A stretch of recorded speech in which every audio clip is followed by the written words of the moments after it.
Somebody said, I told somebody I got to get ready to go and go live. And I said, Kamar, you're live like every day.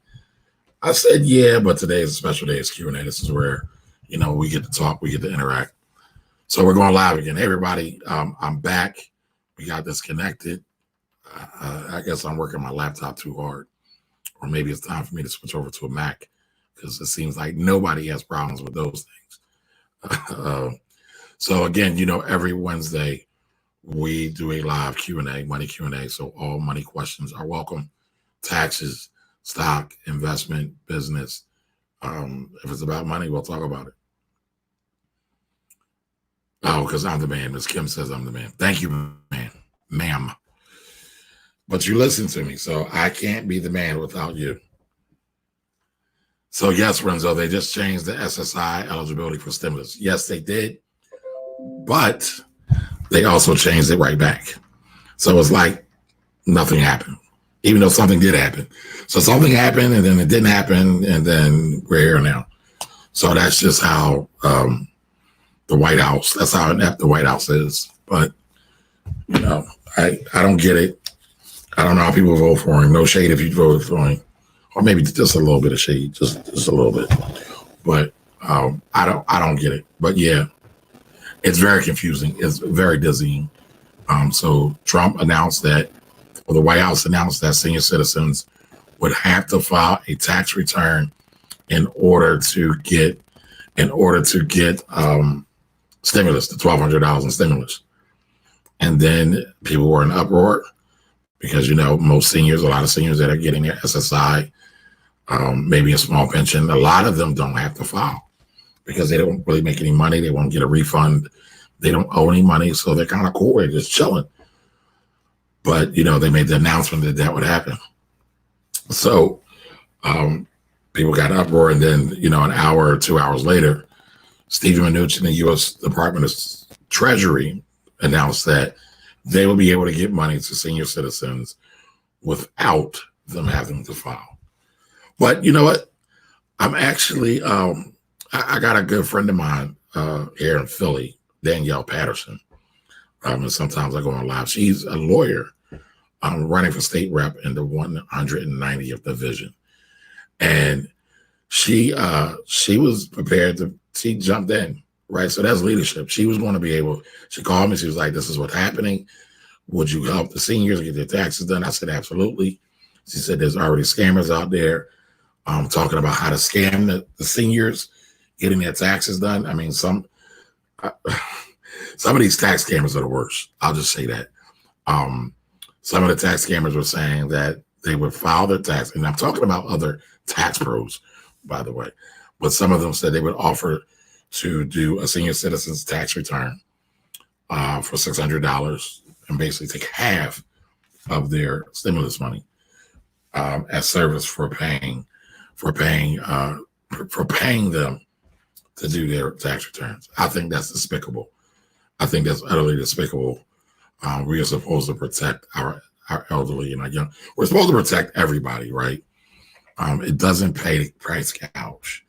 And I'm all for everybody getting a profit and making money, but come on, you're going to charge a little old lady or a little old man who's worked hard all their life, $600 to do their tax return. And it's like a really simple return. It's not complex at all. But I wanted to address this one question that Cassandra Parker left before my chat got thrown out. Adrian Jordan, I say thank you for joining us tonight, and I'll get to your question in just a second. All right, so Cassandra Parker said, I have an IRA that I have money sitting in that I need to invest. I have an IRA that I have money sitting in that I need to invest. So I've run across a lot of people that have IRAs that have money they need to invest. It's just sitting on the sideline. It's not doing anything. I don't know how it's allocated. I'm guessing it's all in cash because he said it's sitting in money. So yes, it's definitely time to put those funds to work. It's a great time to put those funds to work because, we just hit a nice drop. The market just dropped. So should we be buying at a bottom, potentially a bottom, or at least a nice pullback. So yeah, it will be a great time to jump in. Now, again, it's not an investment recommendation. However, everything's down almost 30% year to date. So, or 20% because we had the pullback last week. But again, I think it's a great time to buy. And you have a lot of these companies that aren't going anywhere. Elena just asked me about Lockheed Martin. That's not going anywhere. So, is it good for you? That remains to be seen, right? Everybody's situation is different. Everybody, I tell folks all the time, there's no such thing as cookie cutter solutions. And if somebody's telling you there is a cookie cutter solution, they're lying. All right. So for everybody out there that dropped off, I'm Kamari Ellis. This is the Finance Rebel Show. This is the weekly Q&A section. This is part 2, because guess what? My laptop decided to develop a conscience and said it needed a break. So it took a break on me and basically froze. It went on strike. It had a labor strike. Hey, Sharon. Hey, Buttercup. So it had a strike. So I literally had to keep rolling as everything was going on. It is all good. It's happened to me before. I jokingly said maybe I need to get a Mac. Macs don't seem to have those kind of problems. But, again, every week we answer questions. On Wednesday, I know people always have a lot of questions, especially during times like this, because there's a lot of confusion going on. One of the things I said on the last segment, that stimulus checks that are coming out are not going to be taxed. So I just want to remind everybody, stimulus checks that are coming out will not be taxed. Sadly, it seems like all the good information gets spread a lot faster sadly, it seems like all the bad information, right, gets spread a lot faster. It seems like all the bad people or all the crooks that are out there in the world get spread a lot faster because they're more sexy, they're more fun. So I guess they have better marketing, right? So people are into that. I guess. All right, so I want to address your question, Miss Jordan. So Adrian Jordan says, hey, Kamari, here from Seattle. Or no, STL St. Louis. I'm sorry. Here from STL St. Louis. What would be your top stock that offers dividends? Ooh. All right. So again, everything's here for educational and entertainment purposes only. This is not a recommendation. We're just having a conversation. Before you buy any investments, please consult your investment and tax advisors. Remember, past performance on an investment is not an indication of future results. So that just because something did good in the past does not mean it will continue to do good in the future. So some of the stocks that I like, some of the dividend stocks that I like, right? And just as a recap, what is a dividend? A dividend is a payment from a company. Usually it's a payment from profit. Sometimes it's not. Some companies are losing money or not profitable and they still pay dividends. So just think about that. But one company I like, I use them, right? Because y'all know I say invest in what you love. AT&T. AT&T pays a great dividend. They also own DirecTV. They also own a lot of other things. Let me pull up AT&T. Now, I should actually be able to pull up my chart now since, my laptop went on strike on me and now I got it back to the table. So hopefully I can pull it up. That's what made it go all awry. But AT&T is one. Verizon is another one. There's a lot of dividend companies, but I want you to be careful when looking at dividend companies. All right. Don't get lured in just because it pays a great dividend. Just because a stock pays a great dividend does not mean that the company is a great company. First rule of investing, Warren Buffett always says, is we don't lose money. Second rule is remember the first rule, we don't lose money. Third rule is you want to invest in good companies, right? So there are good companies that pay good dividends. However, there are bad companies that pay bad dividends too. And sometimes people get lured in because they see, it's paying 10% or it's paying 14% or some, really big number. Doesn't matter if it's a big number that they pay out dividends. If the company can't stay in business, right? So you're seeing a lot of the retailers, your Kohl's, your Macy's right now. Matter of fact, Macy's, I've been talking about Macy's a lot. They were paying like a 13% dividend. Well, they were on track to pay a 13% dividend. They don't have that much cash, right? And the dividend is only that high because the price dropped so high, so much rather. But Macy's is in trouble. Kohl's is in trouble. So, you know, you want to be careful. You want to pick solid companies that you know are reliable when you're looking at dividend investments. Now, most people like to be very, very conservative when they're looking at dividends. I do think there are some companies that, again, aren't going anywhere. GE isn't going anywhere. I'm not sure if GE's has suspended their dividend or not. They might have a small dividend. But, you know, again, you want to evaluate the whole company, the whole health of a company before you jump in to invest in that company. And don't just invest. Again, do not just invest just because it has a great dividend. All right. So AT&T is trading at $28.05. It fell 3.77% today, or $1.10 just today. All right. I am going to pull this chart up. Y'all pray for me. You cross your fingers, cross your toes, and let's see what happens. Oh, you about to get me on my soapbox, Adrian, but I will definitely answer that question. I got a question on IG as well from Ms. Kim that I need to get to also. So give me 1 second, but I want to pull the chart up I want to pull the chart up for AT&T. And again, for those folks on IG, you can always come watch me on YouTube. It's youtube.com. Actually, I should put that in. Matter of fact, can somebody do me a favor? Can you put youtube.com/Kamari Ellis? If anybody wants to join the live and see everything that's going on. So, give me 1 second. Give me 1 second. 1 second. While we're waiting, feel free to share with anybody that wants to raise their financial IQ. That's the sole purpose for the Finance Rebel Show, is to help people raise their financial IQs. Because, you know, we spend money every day, but a lot of times we don't talk about money every day, at least not in a constructive manner. When I say constructive, in a manner that we can make money ourselves, obviously legal, right? I'm only talking about making money legally. So just keep that in mind. So right now I have a chart of AT&T up. Now, right now, this chart is a monthly chart. So each one of these candles, these are called candlesticks, represents a month's worth of price activity.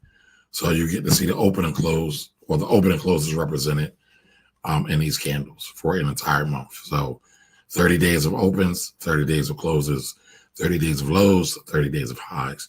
And they compile it and put it all up on there. When I say lows, highs, I'm talking about the price. All right.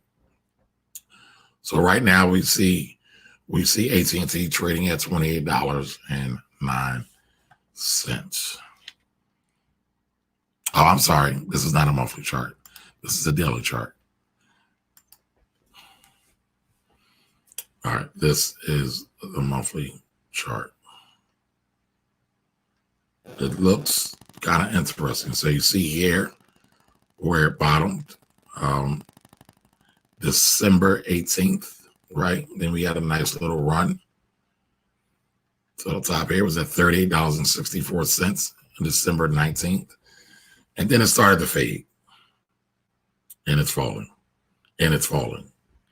And then so now it's here at $28.04. The only time it was that low previously was during, I want to say, the 08 session, 09. So, okay, here we go. Remember I mentioned March of 2009 earlier? So that was the last time AT&T wasn't really running really strong. And you see that kind of got beat down a little bit.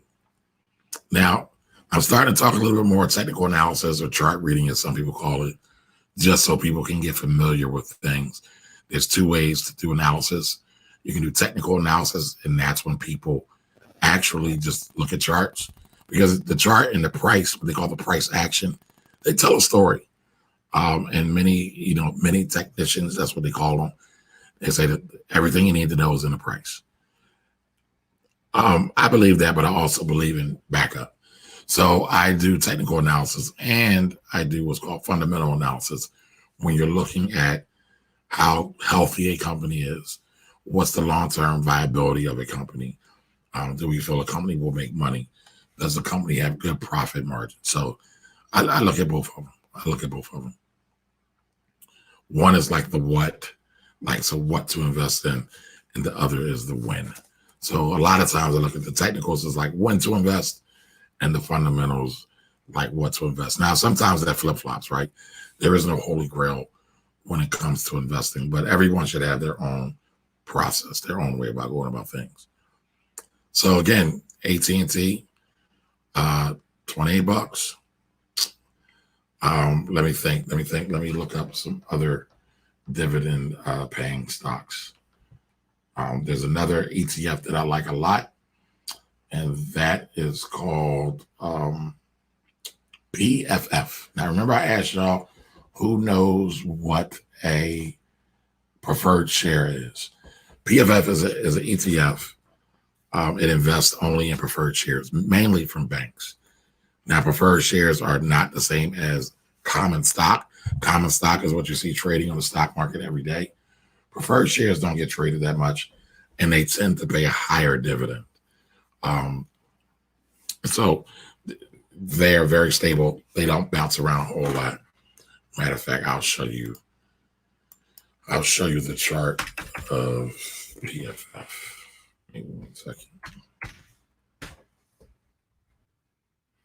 PFF is a basket of preferred stocks. Remember, I explained to you all what ETF is. So if you look at this right now, again, this is a monthly chart. Look at how smooth that is, right? It doesn't have a whole lot of incidents. We saw something here very major. But for the most part, this is great for income. Again, this is not a recommendation to buy or sell. We're just having a conversation. Everything I talk about is for educational and entertainment purposes only. All right, but I mean, look at this. This was, again, March of 2009. We see this over and over again. The market tended to bounce.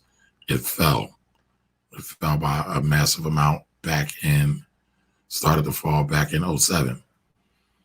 And then it finally bottomed out in March of 2009. And then it came back. And this has paid a very, very stable dividend for quite some time. Again, like I said, without interruption. It's very boring. I like boring stuff. I like predictability. Predictability is cool. So right now it's trading at $30.10. Now, dig this. Can anybody tell me how much the stock market is down year to date? Approximately. Put it in the chat. Tell me how much you think the stock market is down.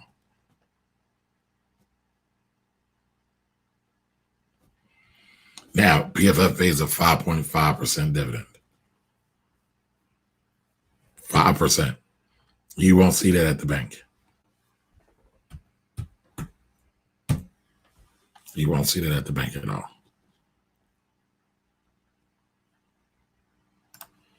So those are two dividend stocks. Yeah, YouTube.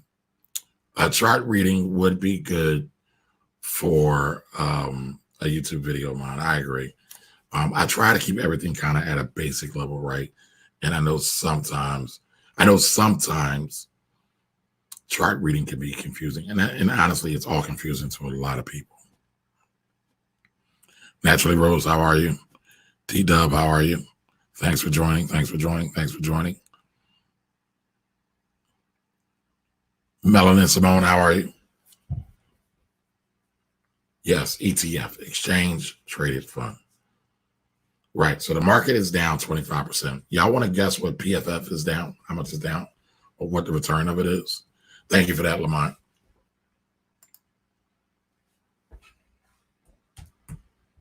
Anybody want to guess how much PFF is down for the year? Well, actually, you know what? The market isn't down 25%. I just looked at it because we got to remember last week we had a nice bounce. The market is down 8.26% for the year. 8.26% for the year. And I'm talking about the S&P 500, not the Dow Jones, but I'm sure they're pretty close. So PFF is only down 3.34%. 3.34%. Stock market, excuse me, not stock market. PFF is only down 3.34%. Now, here's the funny thing, right? People get very, very excited and courageous when the stock market is going up, and they get very, very fearful when it turns down. But if you're able to kind of craft a portfolio that has some sexy stuff and stuff that's going to do pretty well, but also some safe things like this PFF that doesn't necessarily overreact when everybody else is going crazy and is still paying out money, you then have a good portfolio, ladies and gentlemen. However, what will happen is it won't fall as hard in down years because the stock market goes up and down every day, every month, every year. Some months, some years are positive. Some days, some months, some weeks, some years are negative. That's always going to be the case. Now, over the long haul, the market tends to produce a positive return. However, what if you need to retire in one of those bad years, like what's going on right now, or what went on in 2008? If you have a well-balanced portfolio, you will have a little bit more satisfaction. You'll be able to sleep a little bit better at night. So you could have a mix of stocks, a mix of bonds, some preferred shares, right? A lot of people aren't talking about preferred shares, maybe some alternative investments. Alternative investments could be business, private equity investments. Private equity, when I say real estate, not just residential, it could be commercial. It could be hotels. It could be healthcare facilities. It could be timberland. It could be farmland. Anybody know what timberland is? Anybody?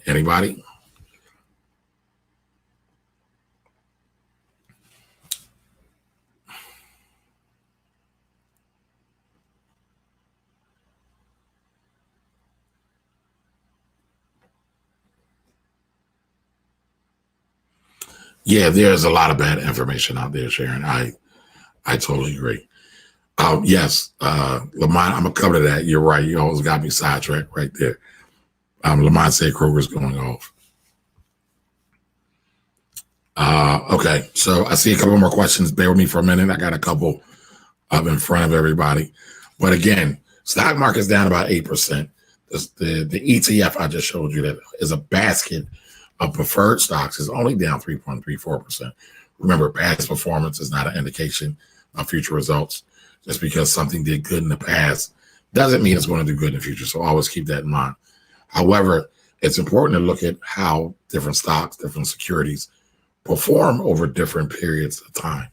Like especially, let's say, Black Monday or during the oil crisis. And I know I might be dating myself, right? But you want to look at all these volatile times just to see how different things tend to perform. So you could, be more informed. You can be more informed. All right. So Adrian, give me a minute. I'm going to come back to that question. All right. So Amina Designs asks, how many times is our money taxed? Payroll tax, income tax, death tax? Oh, that's a great question. I don't know. Actually, payroll tax and income tax are kind of the same, or they're interlinked, right? But for average everyday 9 to 5 people, they pay a federal wage tax. They pay a state income tax. If you're like me and from the wonderful city of Philadelphia, you also pay a local wage tax. If you are a business inside of the city of Philadelphia, you pay what's called a BIRT tax, or BIRT, which stands for Business Income and Revenue Tax. And you pay what's called an MPT, a net profit tax. And somewhere they're a form of double taxation, but they changed some of the rules. So I dog the city a lot. I got to give credit when credit is due. Actually, they've lifted the ceiling on many things for small business owners. So again, got to give credit when credit is due. And I think that's a good thing. It can definitely be better though. So hopefully city council and the mayor will help to make the city better, to attract businesses and keep businesses alive during this precious and dreadful time right now. But, I could go on and on with my list of taxes, right? Every time we get gasoline, you get taxed. Every time you pay your cell phone bill, you get taxed. Well, real estate tax, we get taxed out the wazoo. If you added up all your taxes, you probably pay more than 50% of the money you make into taxes. And that's not an exaggeration. So if you look at federal wage tax, let's say you're at the 20% level. And then if you're like me, again, I live in Pennsylvania, the state charges you an extra 3.07%. And then I'm not inside the city anymore, but if you do live inside the city, there's about another 4%. So just there, we're almost knocking at 25%. And then again, when you look at your sales tax, transfer tax, even in the city of Philadelphia, we have tax on soda, we have tax on liquor, we have tax on cigarettes. I don't really care about cigarettes. And many of those things are supposed to go fund our school system. But again, that's a whole other thing. However, we are taxed a lot. So I tell folks, it behooves you to have a tax plan. It behooves you to be as aggressive, legally as aggressive as possible with reducing your tax bill every year, and do it with integrity, right? Do it legally. Don't try to be one of these slicksters that's merely just trying to get over. All right. Now, Adrian Jordan has a very, very interesting question. My tax preparer stated I need a home-based business. Tell me about LLCs versus sole proprietorships, and is a work-at-home business your suggestion? Well, Ms. Jordan, respectfully, I don't really know you, so I can't give you a suggestion. Remember, I said there's no cookie-cutter solutions. Now, what I can do is I can talk about home-based businesses. I can talk about LLC versus sole proprietorship. I can talk about all of those. So let's talk about home-based businesses. Everybody is talking about home-based businesses. Again, there's good information and there's bad information out there. Anytime somebody tells you can write off all of your home-based expenses, either they're lying, flat out lying, or they have no idea what the hell they're talking about. Point blank, period. I say what I said. Because you have to live there too, right? So the space that you work in, that's exclusively your home office or home business. If you have inventory there, that's you can write off. Don't believe me. Go look up the IRS. And let me look up an IRS. You know what? Let me do this.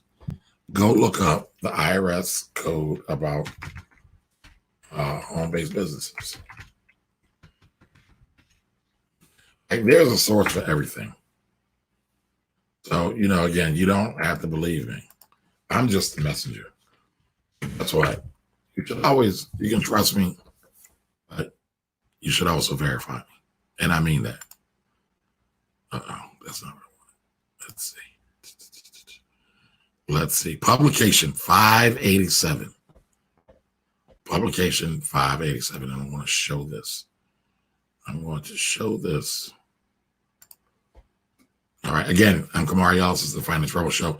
This is the weekly Q&A. All right. Share this with somebody who wants to increase their financial IQ.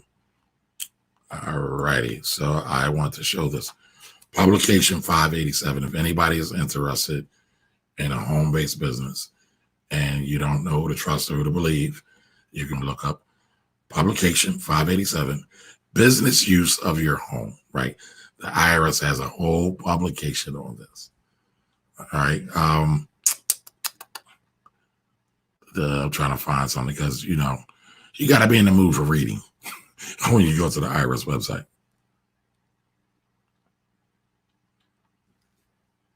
So they'll provide you guidance. All right. So I'm not just making it up. Again, they will provide you guidance. Publication 587. Publication 587.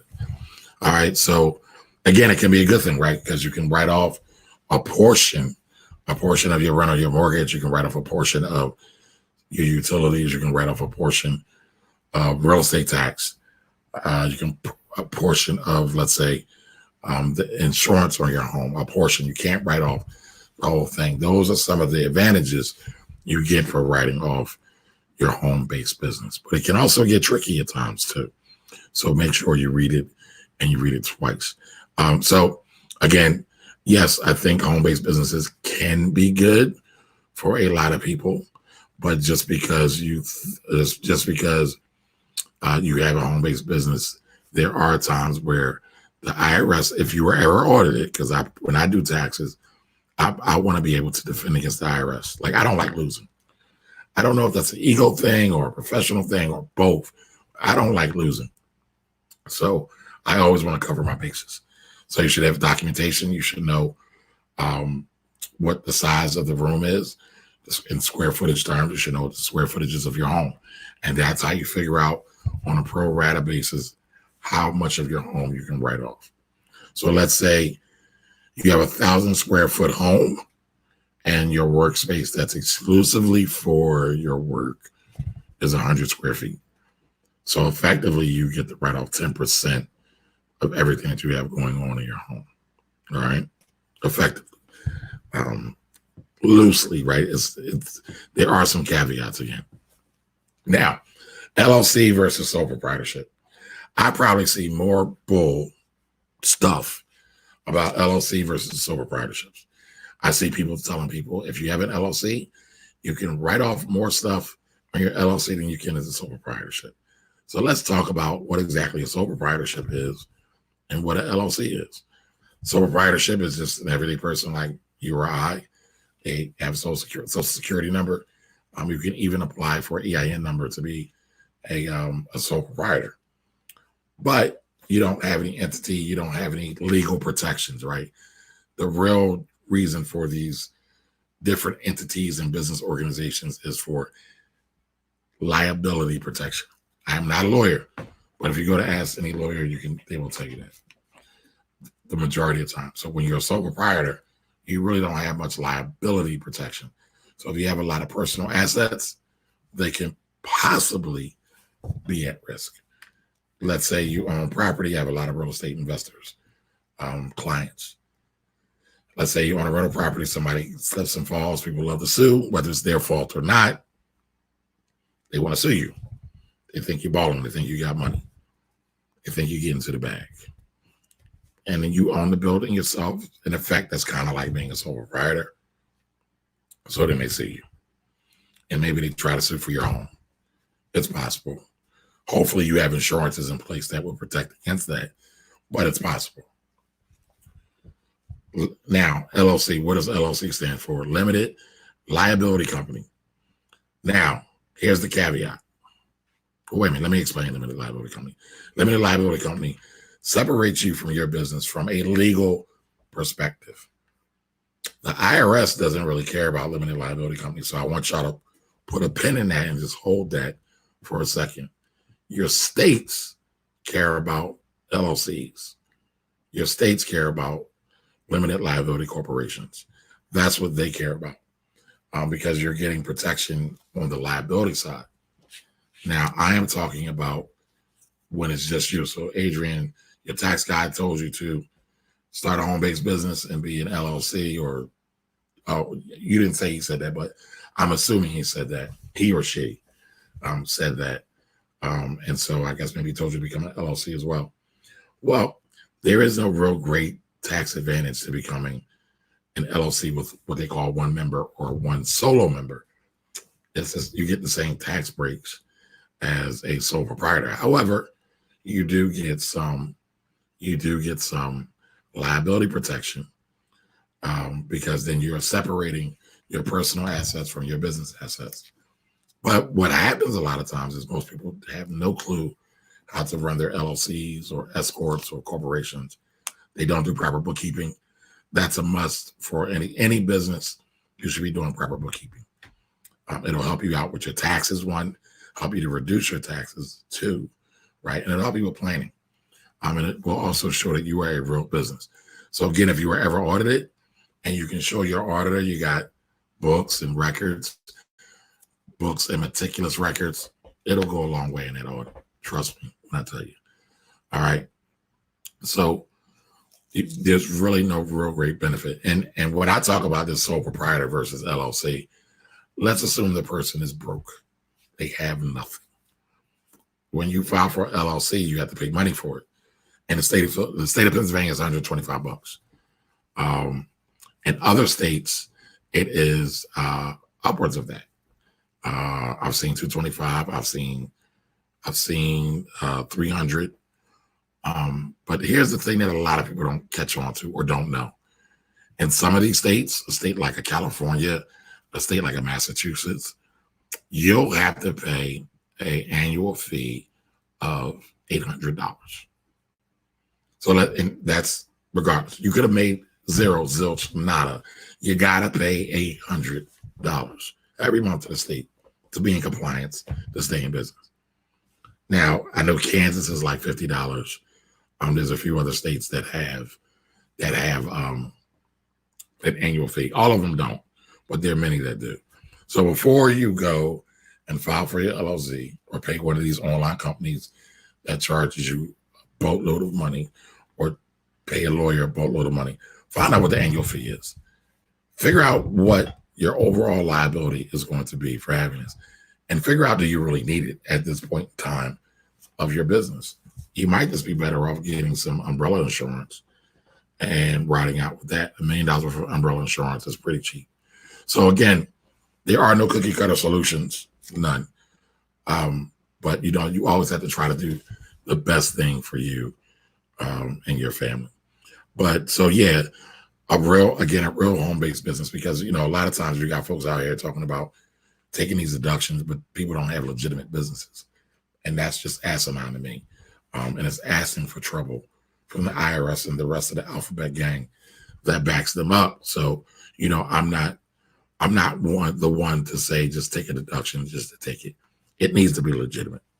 I'm not going to tell you to start a business in your home just to start a business in your home, just to lower your taxes if it's not a legitimate business, if it's not a legitimate concern, because you'll wind up wasting yours and a lot of other people's time. So just keep that in mind. Just keep that in mind. All right. And I saw some more questions. I saw some more questions out here on IG. Thank you, Kim, for doing that. I want to pin that comment. Everybody go subscribe to my YouTube channel. It's totally free. Totally free.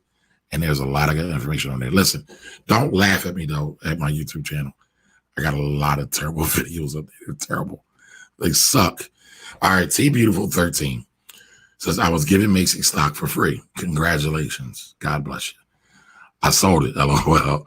I never thought of a department store like Macy's being very profitable. I would be interested in when you got it and when you sold it. But hopefully you got out and sold it, got the money before they sold out. But I think actually Macy's might survive all of this, but we don't know. How you doing, J-Rock fam? Now, this name I cannot say. Aja. If I'm butchering your name, I am so sorry. I apologize. People butchered my name my whole life, so I'm very, very sensitive about people butchering names. Wind Rider, how are you? Palace of Ink, how are you? Libby Richardson, how are you? China Sweet, how are you? Sharon, oh yeah, I said out of Sharon, but hi again, Sharon. McDaniel Keaton, how are you? ATK, just being, how are you? Miriam, it's Garcia, how are you? Amy, how are you? Oh, my Bobcats are in the building. That Brooklyn, how are you? Hanson, Maryland, how are you? Boots, D. Lee, how are you? I was just on D. Lee's show. Everybody go follow D. Lee. It's a good friend of mine. If anybody remembers D. Lee, he's a comedian and radio personality from Philadelphia. If you ever listen to Wendy Williams say, How you doing? I don't do it right. I can't hit the tones. D actually created that. So shout out to D.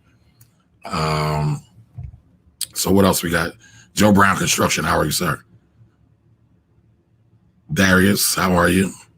Seven Figure Hustler, how are you? Listen, if any of y'all got any more questions, chime in. Not going to be on too much longer, though. Miss Taylor, how are you? Taib, how are you, sir? I'm getting called king today. I feel good. Perky Baby, how are you? Chuck Wild, how are you? Ladder Brock. Kelsey, how are you, sir? Oops, turn my camera around. So I just try to acknowledge I did it again. So let's see. Any more questions? Forex building. Listen, today is the day for Forex. I don't know what's going on.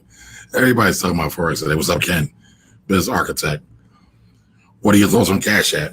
Let's see, have you not been following me? What's going on, lady? You're supposed to be my family. I've been talking about Cash App and nothing but Cash App for months now. Ever since I found out that Cash App is, you can buy stock in Cash App. I think Cash App is great. Literally, when I'm talking about buying $1 of any stock, I'm talking about Cash App. When I bought my $10 worth of Amazon, I bought it on Cash App.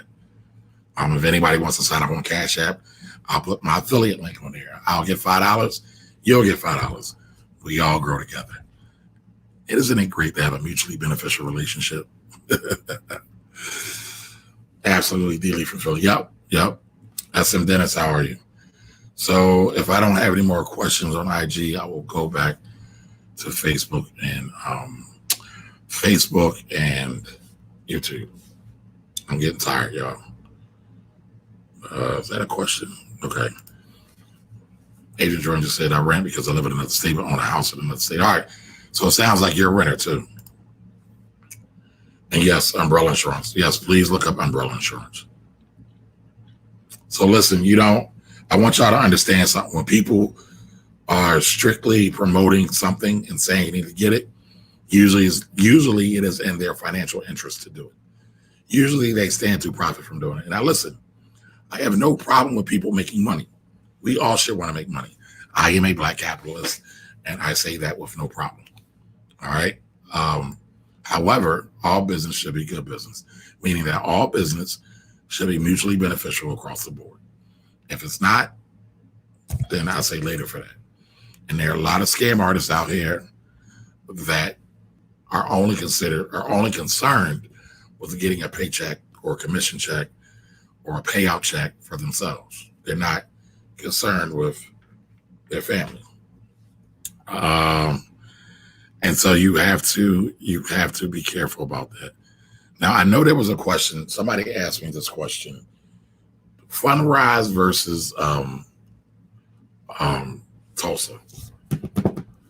Fundrise has a whole bunch of different offerings on there. The Tulsa Real Estate Fund is run by that particular company, so they're different.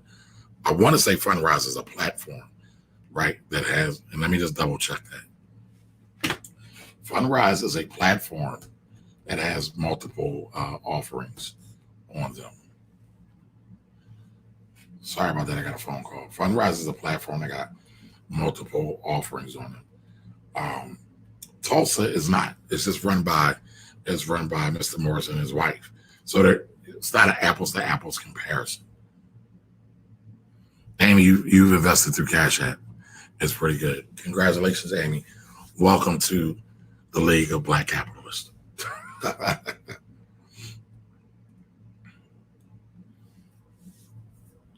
So how it works.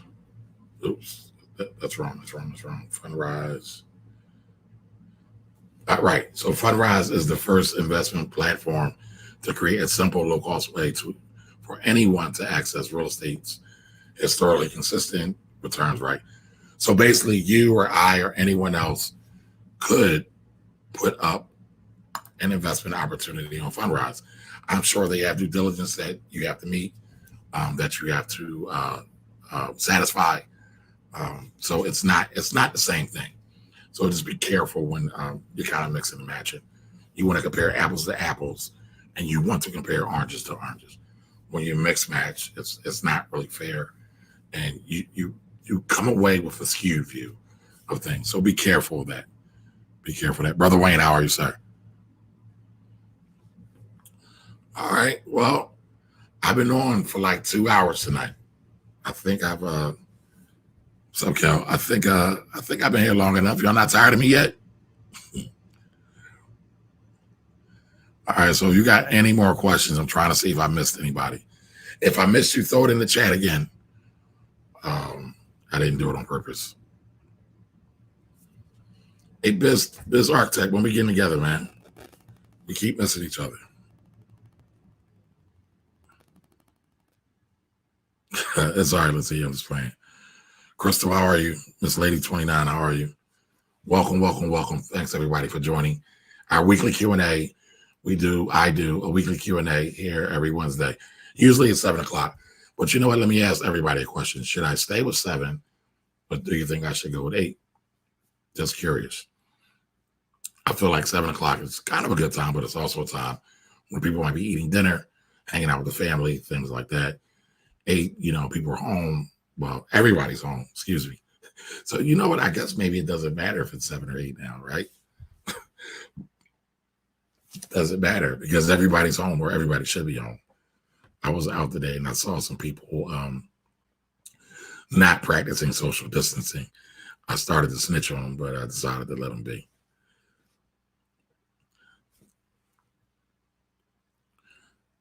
The real Precious, I hope I'm saying your name right. How are you? Thank you for joining us.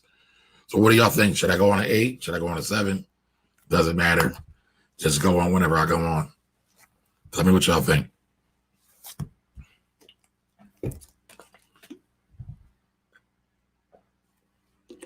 Again, if anybody has any money questions, we do this every week. Share this with somebody who's looking to level up and raise their financial IQ. Podcast Notes Official. Why are you laughing at me, Latia? What'd I do? What'd I say? So, again, anybody have any questions, we're here to answer them. I'm here to answer them. Doesn't matter as long as we're on around. Yeah, I think you're right. I know you're right, in fact. But I said 7:30. That's the happy medium. All right, so Latia is the only one that's chimed in. So her word is now gospel. Anybody got anything else? Going once, going twice? Okay. Oh, we got a competition now. Miss Jordan says 8 p.m. is good. Okay, 8 is good because she lives in Central. So 8 will be 7 my time. So 7:30 your time. Is that good? I guess we have a quorum too, right? We got enough people here. But all right, folks, I'm going to sign off. Again, don't keep me a secret. Subscribe to my YouTube channel. Ms. Kim was so gracious enough to put it in my IG. It's youtube.com/Kamari. youtube.com/Kamari. And all those on Instagram and YouTube, please subscribe to my channel. Help me grow it. And I just saw a typo. All right, 8's good. Well, no, that was 8 Central, Latia. So that's still 7. I'm in Philly, so I'm Eastern Standard Time. And let's see. I think we have another comment. Right. So 8 in Central Time is 7 Eastern Standard Time. So I think we'll go with the 7th. I don't know. Maybe I'll just play it by ear like I have been. All right. So again, everybody, subscribe to my YouTube channel. I would definitely appreciate it.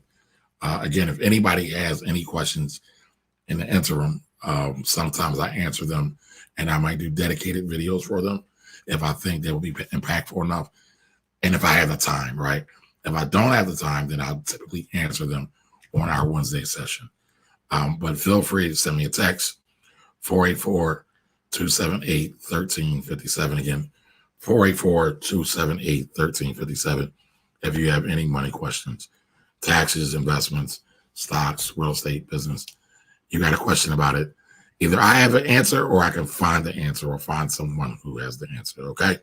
So everybody have a great night. Thank you, thank you, thank you for joining me. And I'll be back soon. Have a great night, everybody. Bye-bye.